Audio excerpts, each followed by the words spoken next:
What is up, everybody? We are over on World Flipper today to take a look at the Lightcrest Serpent event. It's been going on for about a day now, and I just wanted to show you guys what this is all about, what's going on with this event, and what we can exchange for, the teams that you can kind of take into this event. It is not a hard event. I want to state that, like, at the beginning. This event is very easy to go through, and I mean, you can just cruise through this event. It's just, as you can see, it just goes up to Advanced Plus. You don't have to worry too much about this event. I haven't seen people really struggle with it. There are a few builds that people try to take in, which you can tell they're not like maxed out, and then it leads to them dying and leaving, but it's very few teams that I've actually seen that happen with. But if we hop over to the item exchange shop, this is where I want to start.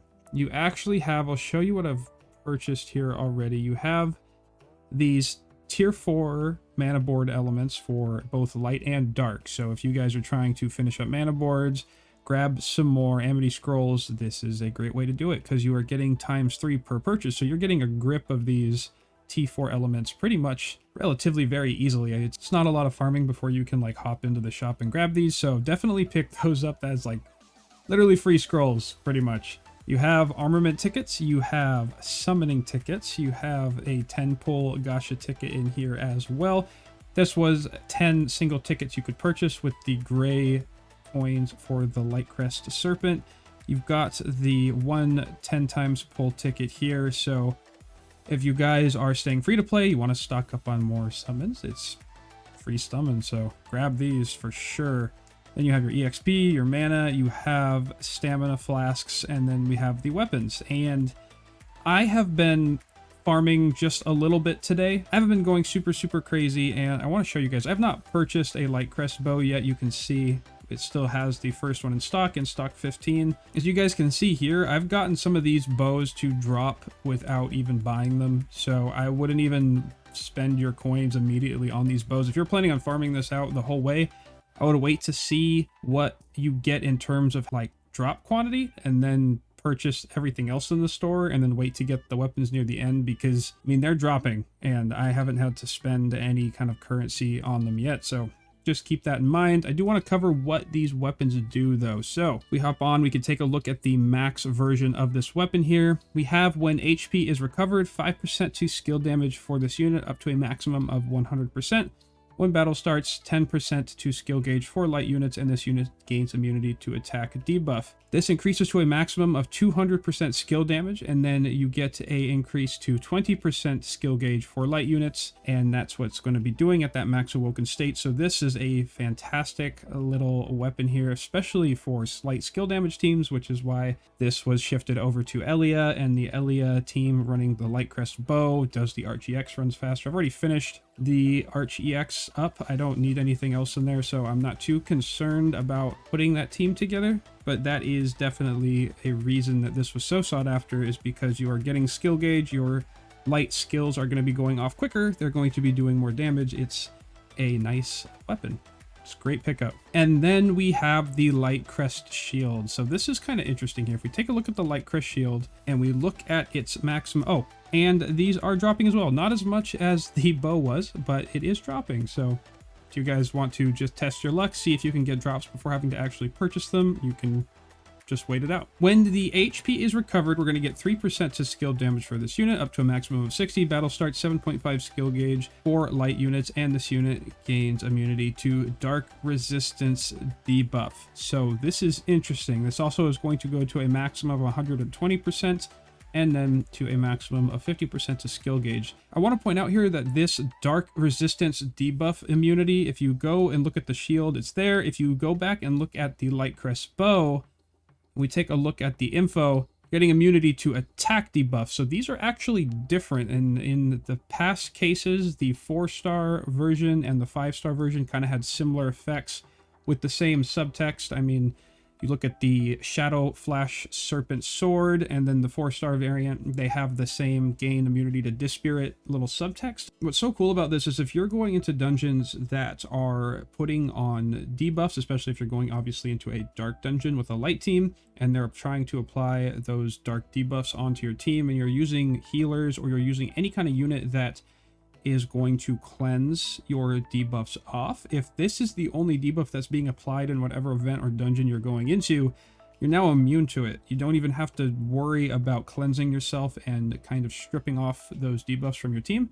You just gain immunity on this unit, so it's going to make whatever column you are using, specifically if you're running like Roselt, and Roselt is taking all of the damage for the team, and then now he's immune to that dark resistance, and you don't have to worry about that on him, so you could be a little more flexible with your team building. It's just a nice little addition. It's a nice shift having a 5-star weapon and a 4-star weapon with different little sub abilities like that. It's nice that they're doing that and not just kind of verbatim repeating what the 5-star does down to the 4-star weapon. So it's something to keep your eye out for. We have the shards. They are giving right pieces. Another really cool thing that I want to point out, I don't think I mentioned it, is if you go down, every day you come to the shop, you can get yourself a sun element. So if you go in every day, you can just pay the 1 gold coin and grab yourself a sun element. So don't miss that. That's going to reset. It's going to pop up to the top of the shop every day. And you also have your T1 through 3 elements for dark and light as well. And if you're running low on right pieces, this is a great way to stock up. I mean, they are just providing a lot of right pieces. So if you're running low, you've been switching out cores, ability cores like myself, where you're just like, I'm going to put this on here, and you're like, it sucks, I don't want to use that anymore. You burn through your right pieces and you're not summoning in the armament portal a lot. This is a great thing to stock up on. So grab these. It's just a great shop. It's like, there's a lot of good stuff in here and it's very accessible. If we take a look at the teams here, I'll show you what I've been using, and it's so flexible. I mean, I've just been messing around with just random builds, throwing units here, throwing units there, and it just works. I mean, this isn't a dungeon to be worried about. Once these come back and the godly difficulties are added, it's going to be much more team specific, but right now it's very flexible. I was running this Viren Rolf Pierce comp, just kind of boosting up Viren and just going through. It does start with some buffs up that you could strip off if you're worried. If you are struggling, there are builds you can go around and use Jester. Jester is kind of the champion just for cleansing. He takes away 2 buffs from the boss, so he's always going to be good in that sense. If you don't have Maltet and you just want to use Jester, you want to shift the team around a little bit, you can put the Fist over on Viren, you can put Leon up in the front row. You can use Jalil or Marianne in the front row here, and you can shift around. You can even use Quasar, Rebecca. There's so many ways to craft this team to just work. Like, once you go in with your team, you'll see that even though you are taking damage and sometimes the HP gets a little low, everybody's HP is getting low and you'll still clear it. I've seen people go in. I went in with people that were just like barely hitting rank 50, rank 60. Their units weren't even evolved yet and they still cleared through it fine. And you can also go in with a build like this. This is a build from Echo. He posted this in the Discord a while back. This is a really fun, kind of quick, easy team to make, especially if you have these pieces. If you don't have the Maltet, you can put the Fist on the Viren and it will still work just fine. And if this is not Echo's build, I apologize, but if it is Echo, shout out to you and your helpfulness in the Discord, always helping out people just constantly. You can do a Wanpan style. If you have like 3 people going in to this dungeon, you can clear it with a team like this.